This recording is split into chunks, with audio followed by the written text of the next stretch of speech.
তো সারা দুপুর কোনো ব্লগ বানাইনি আজকে, কালকেও ঠিকঠাক মনে ব্লগ তোমাদের সাথে আপলোড করতে পারিনি, শেয়ার করতে পারিনি। তো এই স্নান টান করে তারপরে খাওয়া দাওয়া করে শুয়েছিলাম। আর আমার দিদি এসছে দুপুরবেলা, আর দিদি এসছে কি খাওয়া দাওয়া করেছি জানো? টমেটো সিদ্ধ, আলু সিদ্ধ, তারপরে ডিম সিদ্ধ, এটাই খাওয়া দাওয়া হয়েছে। কালকে দিদি এসেছিল, তা দিদি বললো যে দুপুরবেলা এরকম সিদ্ধ টিদ্ধ খাবে। আর ওর শরীরটাও ভালো না, ও যখনই আসে তখন ওর ঠান্ডা লেগে থাকে।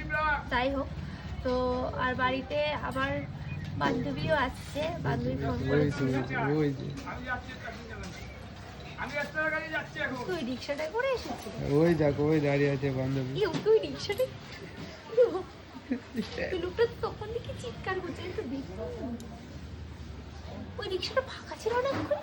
এসছে, এসে মনে হয় টাকা খুচরো করতে গেছে। আমি দেখলাম ছেলেকে নিয়ে আসলো। দেখে ফেলেছি।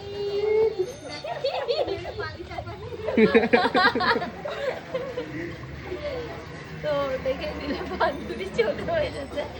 যাই হোক, আজকে শ্যাম্পু করেছি, আবার এই যে মাথার চুলটা পুরো ভেজা। আর আজকে কিন্তু রোদও সেরকম নেই, মেঘলা ওয়েদার, একবার রোদ উঠছে একবার এই হয়ে বেড়াচ্ছে। যাই হোক,